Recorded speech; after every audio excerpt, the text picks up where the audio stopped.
playoffs for you guys? Because I want to move into a next question. I just want to congratulate the Leafs on their clinching of the first round exit. Oh, I like the salt. Yeah, I'm doing. We gotta. I forgot to mention I'm doing a cosplay of the Leafs after the playoffs this year. Which is what? You don't see my outfit right now? Oh, it's your golf outfit. Go up a bit. Show us your collar. Okay. Got a collared shirt. Yeah, on I didn't see the collared shirt. Yeah, that looks like you're about to take out a sandwich there. All right. Yeah, but so that being said, now that if the Habs do in fact make the playoffs, this is my next question for today's episode. Is what are the Habs' worst and or most favorable matchups for the playoffs? So who would you rather play and who would you rather not play? Let's start with you, Alex, if we get to the playoffs. I think I'd definitely pick Edmonton as the team I would like to see us play. And I think we've touched on it all year when talking about Edmonton is, they're doing better this year, but they're still mostly relying on that top line firepower. And I think in the playoffs, as things get tighter, McDavid and Draisaitl don't have much experience in the playoffs. I think that's something we can contain. And like we've said all year, our depth can outmatch a team like Edmonton. And also a big piece, I think, is the goaltending, which is definitely more of a question mark for Edmonton. So I'd pick them any day if I had the choice. And worst matchup, unfortunately, which is looking like it's going to be this matchup, but I'd say is Toronto. They've had our number all year. They have depth on top of better talent than us. Again, like I was saying last week, they seem to have figured out their goaltending situation. Jack Campbell's hot again. Freddie Anderson's going to be coming back fairly soon. Yeah, I don't know. I'm not going to say I would not like to play the Leafs because I think it'd be a fun watch. And I can't remember if they've played the Leafs in the playoffs in my lifetime. So it would be fun to see it, but I don't think we match up well against them. I think the answer is no, just very quickly on that. Yeah, I don't think we've seen it for us. Justin, what about yourself? Yeah, for me, as much as it's not going to happen, I would pick Winnipeg. I just think that Edmonton and Toronto have that star power that can just like take over games and take over series. I know you guys are going to say Connor Hellebuck could potentially steal some games in a series, but I don't know. I just think Toronto and Edmonton are scarier to me. But yeah, out of Toronto and Edmonton, I would pick Edmonton, obviously. Just because the Habs have had their number this year and have seemed to have been able to contain McDavid at like to a certain extent, I guess. But yeah, I think Toronto in my heart is the series I want to see the most because it would be just so sweet to give Toronto that first round exit and see that those tears just flow through Matthews' fucking mustache.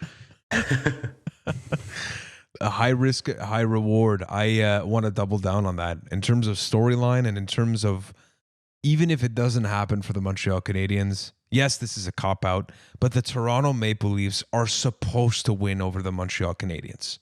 Okay, and for that reason, in terms of favorable matchups, I agree with you, Alex. Edmonton for me is the team because I just, again, with the depth and the fact that Phil Deneau just has figured out McDavid for the most part this year, I think that's going to be a help for us to get to the second round.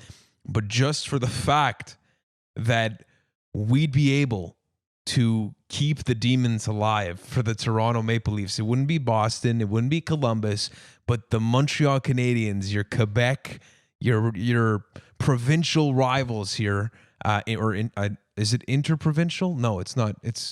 Anyways, provincial rivals. I think it would make for a great storyline that would just be leverage that we can hold against the Toronto Maple Leafs for quite some time. And I'm not saying that it's going to happen. Like realistically, the Toronto matchup is going to be a difficult one for the Montreal Canadiens. We're going to need everyone and their sister to step up in that matchup. It's like you need to be the best form of the Montreal Canadiens for us to have a chance to kind of like outmatch on paper what this team has.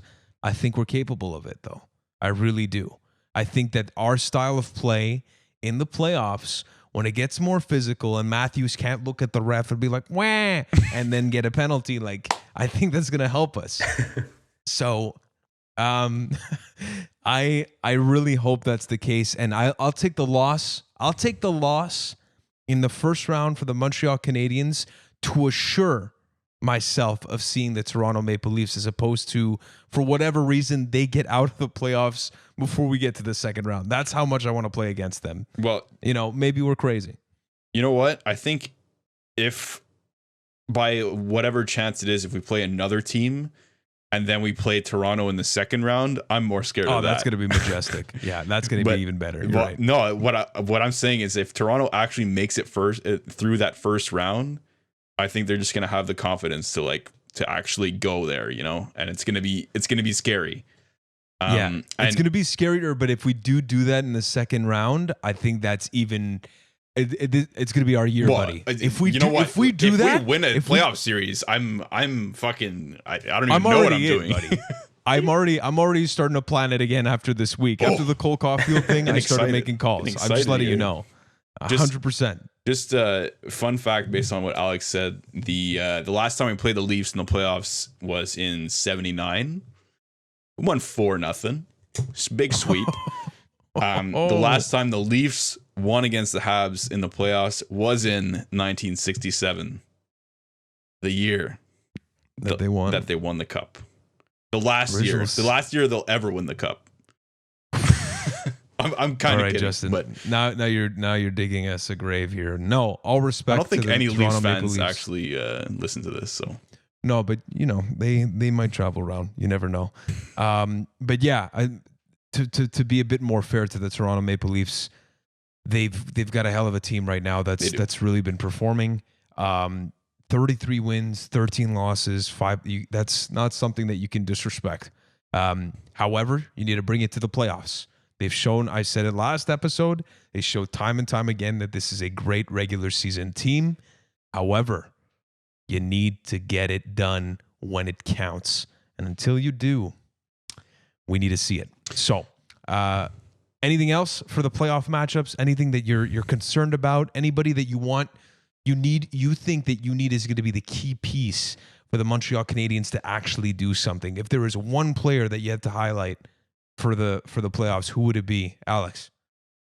I think it's Nick Suzuki, and he's said it in the past that the perfect time to get hot is going into the playoffs, and that's what he seems to be doing now. So if he can keep it up, if we can have a real first line center in the playoffs, that'd be huge. Another thing for the team as a whole, I mean, we touched on it all year that the depth is so important, especially in the playoffs. I know Montreal has only shown it in flashes this year, but the power play numbers, power play opportunities always drop dramatically in a playoff series, which is good for Montreal, who's a strong 5-on-5 team. So I know we've said it all year that we're built for the playoffs.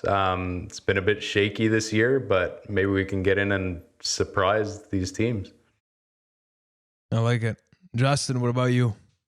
Yeah, I mean, I would say Nick Suzuki as well, but just to add someone else to the mix, I want to say a defenseman. I want to say a Shea Weber.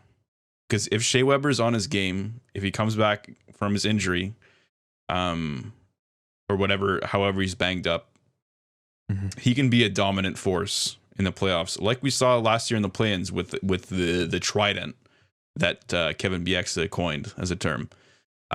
So I would say, I would just say our defense as a whole. Like if Jeff Petrie, Ben Sherratt, and Shea Weber can step up and be those guys, and they're supported by the Edmondsons, Merrill, Romanov, like everyone, then I think that can be the difference. That can be something that really shuts down the other teams.